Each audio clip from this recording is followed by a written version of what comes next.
তো আজ হচ্ছে 12 তারিখ। তো আজ থেকে শুরু করলাম নতুন একটা challenge, no junk food, only home cook food. তো আজকের এই চ্যালেঞ্জে প্রথমে শুরুয়াতটা করলাম আমি। এই যে একটা অ্যাপেল সাইডার ভিনিগার কিনেছিলাম, চিয়া সিডস কিনেছিলাম, আর গ্রিন টি কিনেছিলাম। তো এই অ্যাপেল সাইডার ভিনিগারটা আমি কিন্তু ফার্স্ট টাইম ট্রাই করছি নিউট্রি চয়েসের এই ট্যাবলেটটা আর কি। আমি একদম জানি না কীরকম টেস্ট, তো ফার্স্ট টাইম মুখে নিচ্ছি। তো ইটস নট সো ব্যাড, মানে ঠিকঠাক। হ্যাঁ, আর একটু চিয়া সিডস ভিজিয়ে রেখেছিলাম, তো সেটা শুরু করলাম মানে খেয়ে। আর তারপরে একটু চা খেয়ে নিলাম, যেহেতু আজকে আমি অফিস যাইনি, ছুটিতে ছিলাম। তো বাবা আবার এনেছিল একটু পিঠাই পরোটা, ঘুগনি আর চা।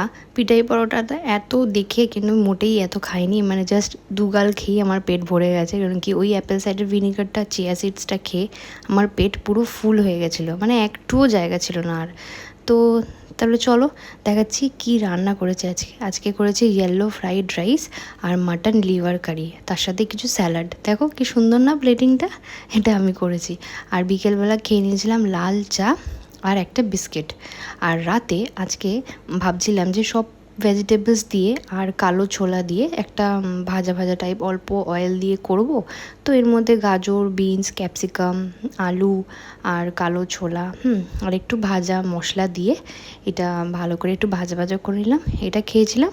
আর তার সাথে একটা ডিম সেদ্ধ খেয়েছিলাম। তো ব্যাস এরকমভাবে আমার আজকে এই নতুন চ্যালেঞ্জের ফার্স্ট ডেটা শেষ হলো। তো চলো এই চ্যালেঞ্জটা আবার শুরু করছি, এক এক করে সব ভিডিও দিতে থাকবো। তো চলো বাই, সাবস্ক্রাইব করে দিও যদি ভালো লেগে থাকে, আর লাইক করো যাতে আমার ভালো লাগে।